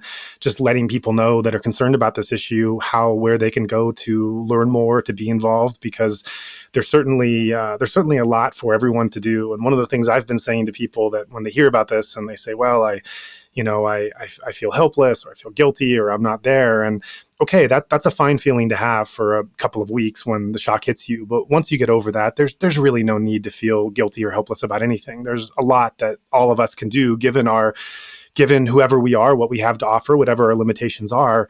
And it's just a question of finding what those things are and how we can be involved. And, this is an open book that's still being written, and everything that we're doing has an effect on how that story is going, just as what you guys are all doing. Exactly. That's the mission of GM4MD, is to empower the, average individual who's at their home and feeling like they can't meaningfully contribute, and introducing them to a community and network that can help mentor their skill sets and finding meaningful ways to contribute to what's happening on the ground. And so we have a couple of members of GM4MD, our co-leads, as we call them, of the committees, who've been doing this important role of not only contributing their skill sets, but also mentoring and providing an avenue for individuals across the world to come together and collaborate on meaningful projects. Yeah, and that's great that you're fitting in so many different parts of what's going on. You mentioned the mental health part, where you're looking at the whole person and every way that people are being affected by it. And one of those avenues that we're going to talk to a bit here is this idea of fundraising. Can you just tell me generally, like, what is your fundraising been like? What is it? How has that been going the last couple of months? I think we have a pretty good progress so far. We raised about 11,000 in a month. So, and we have reached, I think, half of our goal so far. Mm-hmm. Right. And when you are able to get the funds into Myanmar, what generally are you supporting at this time? So as I mentioned, we are supporting the medical supplies and services. So we actually support to buy the medical supplies. And so, but I think Ashley can actually talk more in details, like where exactly they're helping. Right. So of the $11,000 that we've been able to receive from donors, we've been able to distribute at least half of that to doctors at the Myanmar-Thai border, as well as some of the doctors in Yangon, which was hit the hardest by the military. So some of those funds are being used for, emergency response kits, chest tubes, surgical blades, PPE, medications. And so we hope to use the rest of the funds for other groups that are also really in need right now, that are in Myanmar and also the border. And we're really grateful for all the donors that have contributed so far. And we really hope to keep the fundraiser going, which is why we're doing this art auction. Thank you so much for providing some perspective about what GM4MD is doing on the fundraising end. I just want to give some perspective about what fundraising looks like overall. And fundraising is so important to support those on the ground, because it is what is moving and keeping the civil disobedience movement alive in Myanmar. And for those of you who don't know what CDM is, the civil disobedience movement, it's, in brief, boycotts and protests by those on the ground, so that they don't support military owned businesses and corporations, and that's their way of choking up the military internally. And this means that there are families all across the nation that currently are not able to work, nor are getting paid to work. And that's why diversity of fundraisers are so important. It's difficult to get money onto the ground because they have to go through private networks, as Jasmine mentioned. And when GM4MD was thinking about how can we most meaningfully contribute to fundraising, it kind of goes back to our overall mission. GM4MD is a new organization, and so our goal overall is to not reinvent the wheel, but to, again, empower efforts that are existing and connect young individuals or new individuals in this activist space to the efforts that are already ongoing and well established. So when we first thought about what can we do that's most effective with fundraisers, is that we saw that there were so many fundraisers out there already, through GoFundMe, through individual websites, through different organizations. And it was hard to keep track of where to donate and how to donate. And so we started off with collecting fundraisers on our page. And through this page, we provide 3 different categories through which people should and can donate. Some of them are targeted towards certain ethnic groups or IDPs or refugees. Other categories include supporting CDM directly, so supporting individuals and families in their daily lives. And a third is like broadly a cause close to our heart. So whether that be providing food, whether it be healthcare or media, it's through these three categories that you really do need a diversity of fundraisers and consistent amount of fundraisers. And that kind of goes into the three different ways that people are fundraising now. So the first one is through one-on-one support, where someone can sponsor an individual or family on a monthly basis and provide a certain amount of money, like $100 that will last them for food and living expenses. The second is donating to a diverse network where you donate to one individual, one fundraiser, and they, within their private networks, disperse the funds to different ethnic groups or different areas. And then the third is kind of what the CRPH did, was a Google form method where you sign up your own email and then you put in your own amount that you like to fundraise and donate, and then it goes off into this big organization. So that's what GM4MD has been working hard on, to first just collect all the different organizers and fundraisers out there, organize it so that people can then look at this webpage and know what they're donating to. So yeah, you can imagine that like $100 of your donation can actually support a family for a month, and which is actually amazing. That but when we think about it, like $100, we would only like last for less than a week here, but it can support people in Myanmar, like the whole family for a whole month. So yeah, which is fantastic. So yeah, that's what I want to like relay messages to like potential donors and the listeners. Right. So we have this event that's coming up, and it is also timed a bit around Earth Day. So perhaps you could share a bit about how the thought process came for this and how Earth Day fits into this event that you have going on. So yeah, so GM4D, we strayed away from hosting our own fundraisers at first, just because we thought there were a lot of organizations dedicated towards fundraising that was doing this more effectively. And GM4D's mission was, primarily about raising noise, raising awareness. But as we do have a component to wellness and health in mind, and we have a lot of team members who are involved in the health community. Ashley, who is our wellness co-lead, she and I were looking through fundraisers that were dedicated towards health needs, close to our heart, and we didn't really see one out there. And we had been in contact with these different distribution networks that were in contact with doctors and mental health practitioners on the ground that were needing hundreds of thousands of dollars to address the growing emergency medical needs on the ground. Especially because doctors right now, they're getting persecuted and targeted for even just treating a patient, which is, what their duty is. And they're not even allowed to do so. And they're getting targeted for doing so. So we wanted to have a fundraiser out there so that if people found that health needs was a cause close to their heart, that's something they could donate to. So when we were thinking about, creative ways to boost this fundraiser, we had this idea about an art auction.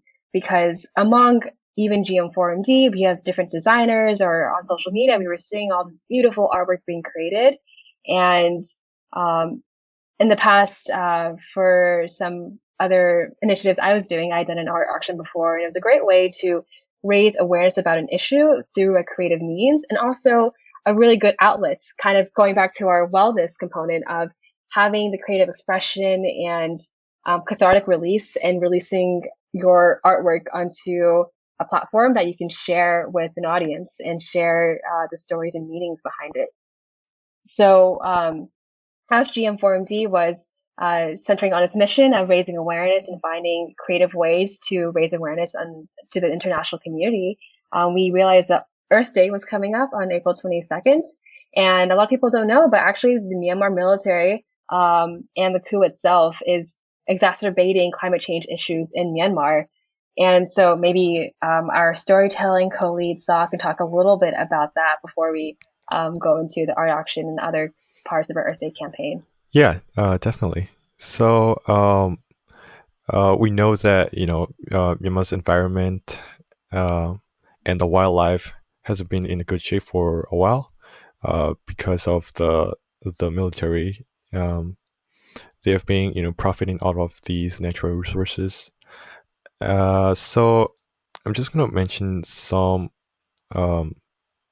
topics that are really important to emphasize at the moment. So one way the coup has been affecting the environment of Myanmar is that the destructions from the conflict.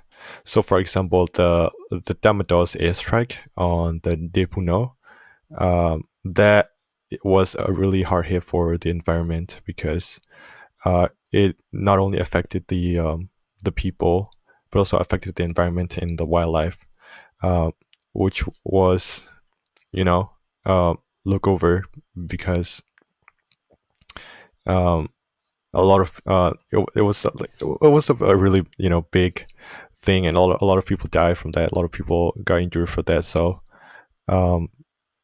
not a lot about the wildlife and the environment was mentioned, but I think that's really important that we need to emphasize.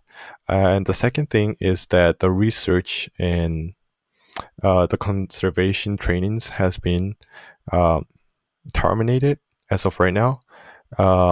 It has been really hard for the researchers to do these things since the COVID happened, because when the COVID happened, all the universities had to go online. So not a lot of research had been done since then. And now that the coup happened, and the internet has been cut off and shut down, and because of the foam walls that have been blocking a lot of sites, a lot of research have been stopped, and a lot of fundings for the research have been stopped as well. And a lot of top scientists that are linked to the universities are also currently hiding. So these research that will restore the environment in Myanmar has been terminated, which is a really serious issue.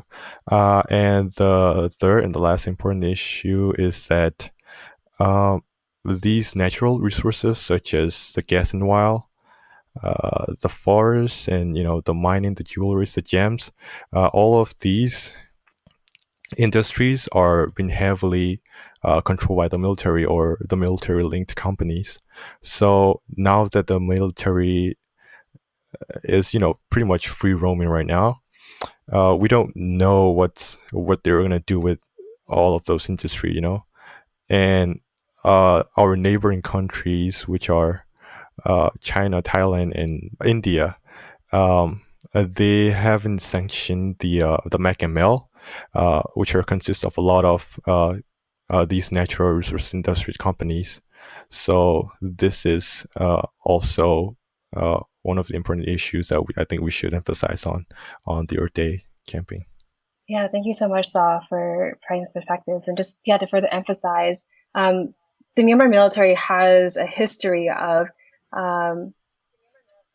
really harming the environment for their own financial gains. And so as the coup continues and as the military continues, especially with internet blockages and with UN and other INGOs pausing research efforts and other climate activism efforts, we don't know how much more the military will continue to harm the diverse and vibrant biodiversity of Myanmar. So this is why it's so important to raise awareness that what's happening in Myanmar, if it continues, will have very long-term impacts, not only on the people, but on the environment. And so this is why we really need to find creative ways to continue outreach. And maybe a lot of people don't know about these climate change issues that are caused by the military and exacerbated by the coup. And so our media and social media teams have been doing a lot of great work in reaching out to especially youth activists and using our savviness with mass organizing and mass outreach to connect with those from the international community and elevating the messages and showing how our work and support for Myanmar is also in solidarity with these other activism movements. So Angie maybe can provide some perspective on the work that we're doing there.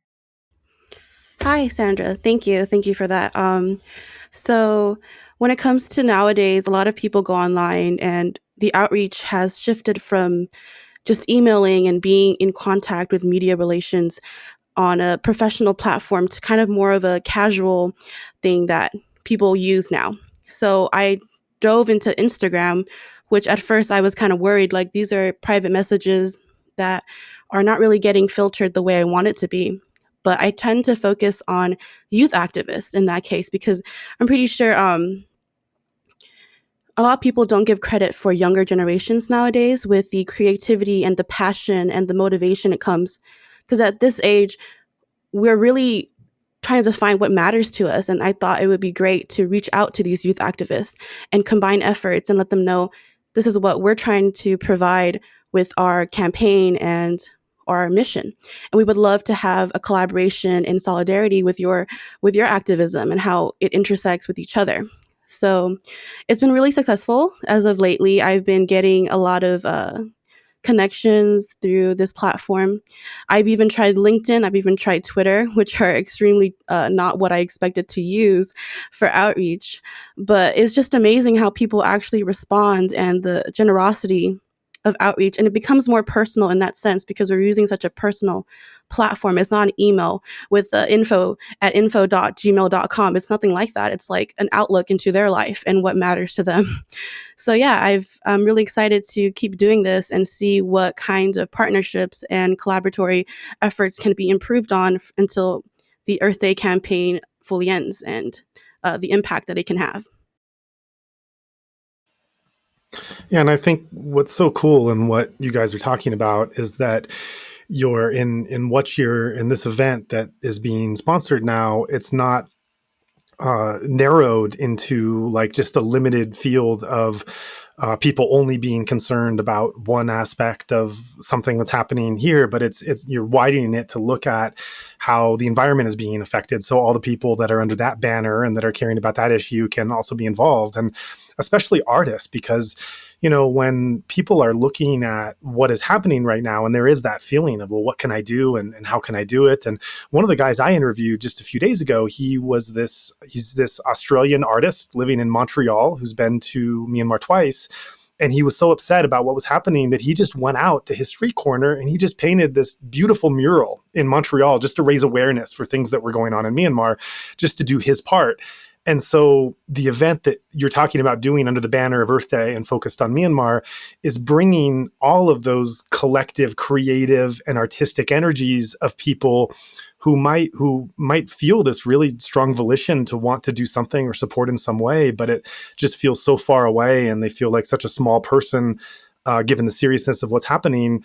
And through this auction you're creating, it's allowing so many of those individual pockets of people around the world living their own creative lives to be able to just give something with their hands, with their mind, that can show their concern about what's happening in Myanmar, also coordinate with Earth Day, and then bring in a whole set of donors and participants that are able to get something special and to have beautifully created piece of art, and with all of their funds going towards those communities that are just enormously at need and at risk right now. So it's just a really cool way to bring together a lot of different camps and peoples and interests into one event where everyone gets to benefit. Yeah, and I've taken a look at some of the pieces so far, and they range through some unique video games to pictures of petri dishes to beautiful artworks and performances. So it's interesting seeing how people conceptualize artwork defining the Myanmar Spring Revolution and the environment in their own unique ways. So Jasmine has been doing our wonderful job of vetting our different pieces, and would love to hear about the pieces you've seen so far. So most of which are really beautiful digital arts.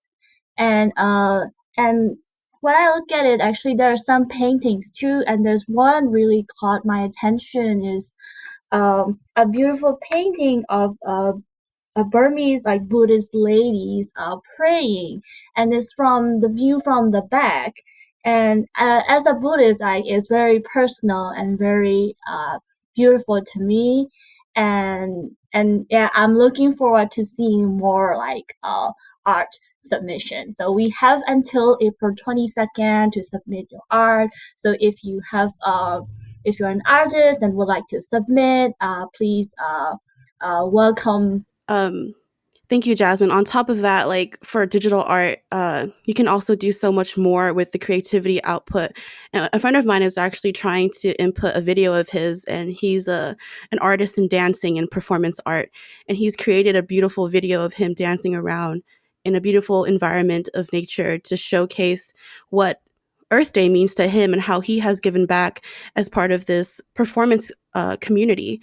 And he's even done a narrative into that video. So things like that, where it's not just restricted to something on a canvas or something written down. It can be almost anything. It could be you dancing. It could be you emotionally just expressing yourself through any output and platform.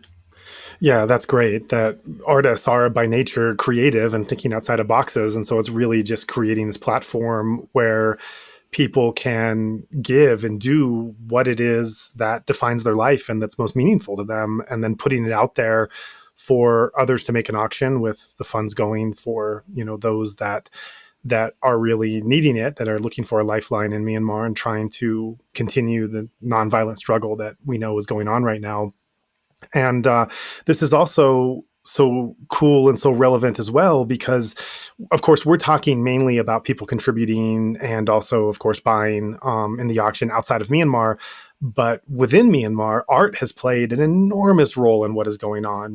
Just unbelievable, the kind of artists that are coming up. And I spoke to someone on the podcast and asked them to explain it. And their view was that there's always been this really powerful art scene, but a lot of the people involved in it aren't able to make a living by doing what they love most. And so they're either doing something completely different on the job, or they're like, if they're an artist or a writer, they're involved in PR or something more corporate and more boring. But because most people aren't working now, they're all motivated in creating the art. And we're seeing, just incredible like rap songs and punk songs and graffiti and original artwork that's being posted everywhere online and on making, t-shirts and posters and other things out of it. And social media, various kinds of social media campaigns and posts and poems, and just so much. I mean, the art that is flowing out of Myanmar right now to express how people are feeling and what they're thinking as this goes on is really quite tremendous. So it couldn't be any more appropriate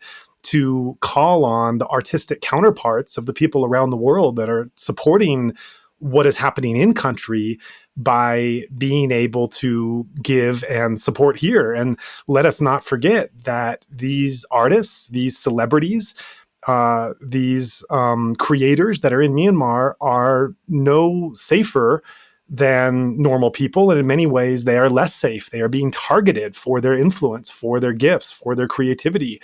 And for them to continue to create and to motivate the masses of what they're doing, this is a risk for themselves personally to continue to pursue that art. And so it's really a beautiful thing to be calling upon these artists around the world who have been touched by Myanmar, concerned about the environment, concerned about just injustice that's happening anywhere, and to have this chance to be able to contribute and to show their solidarity, to show their gifts.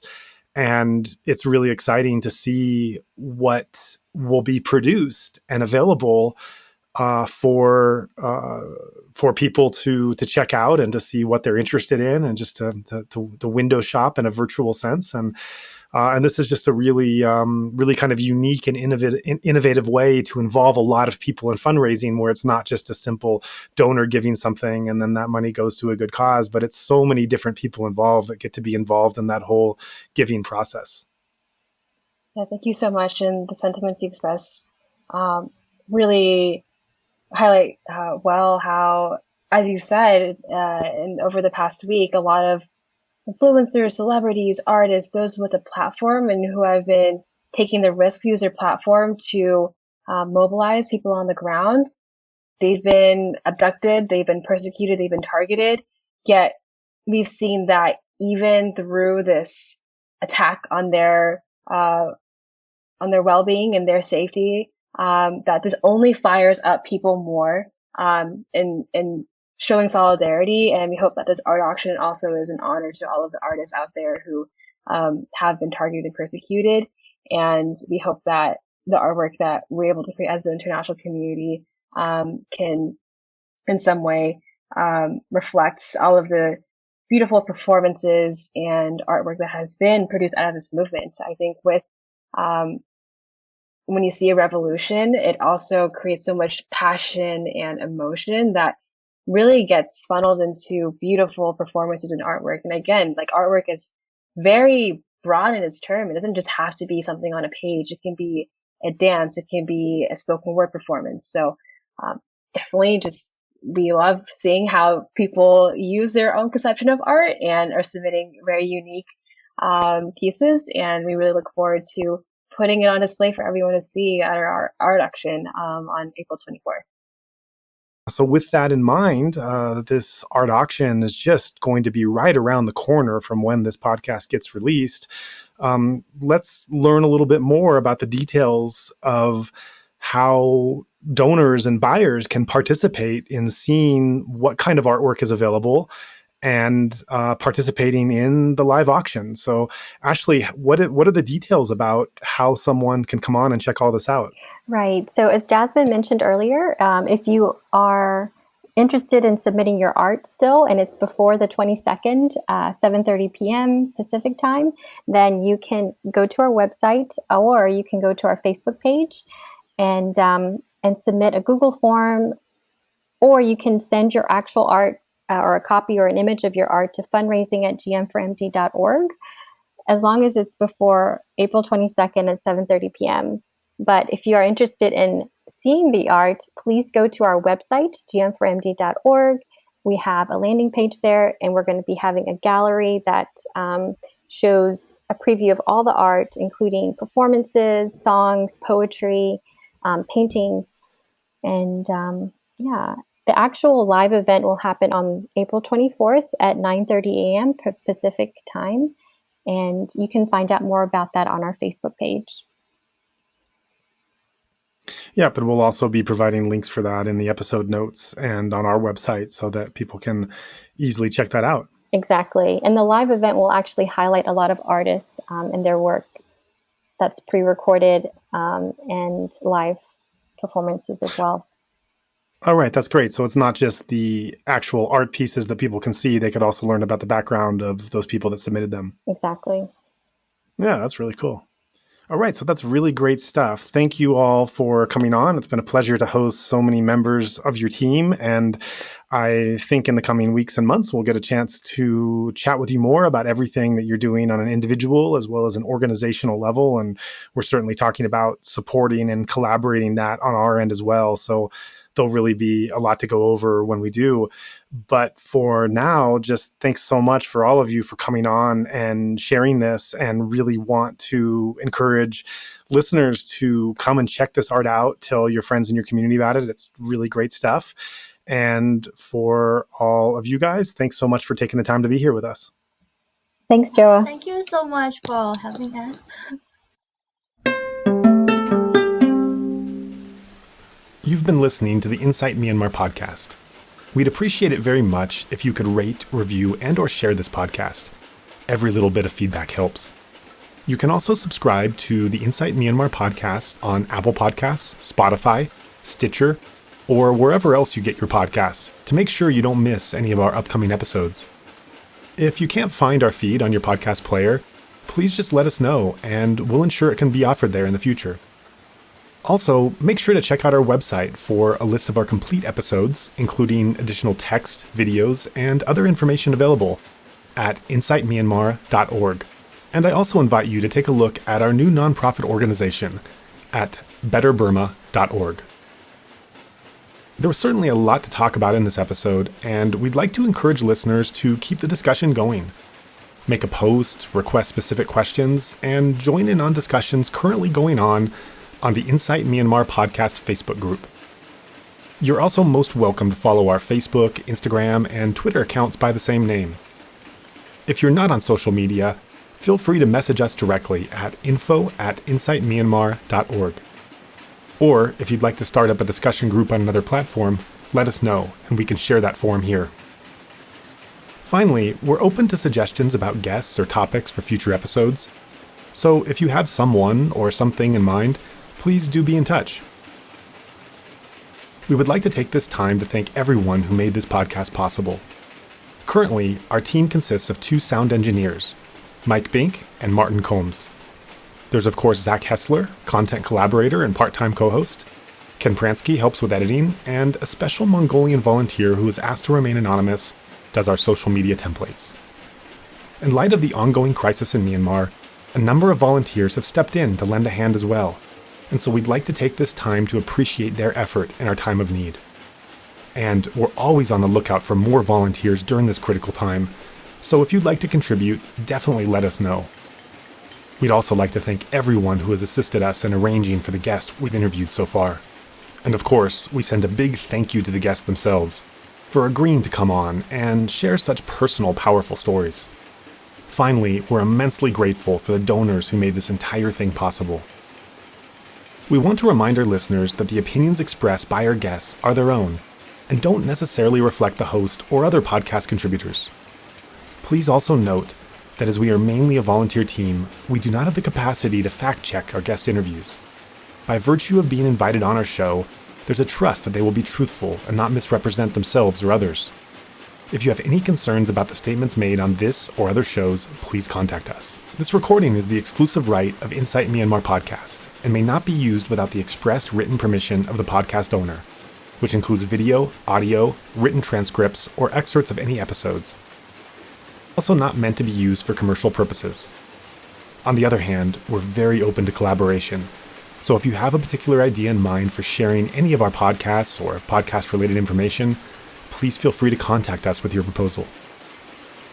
If you would like to support our mission, we welcome your contribution.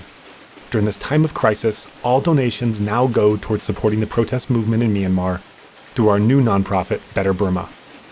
You may give by searching Better Burma on PayPal, Venmo, Cash App, GoFundMe, and Patreon, as well as via credit card at betterburma.org/donation. You can also give right on our Insight Myanmar website, as all donations given there are directed towards the same fund. And with that, we're off to work on the next show, so see you next episode.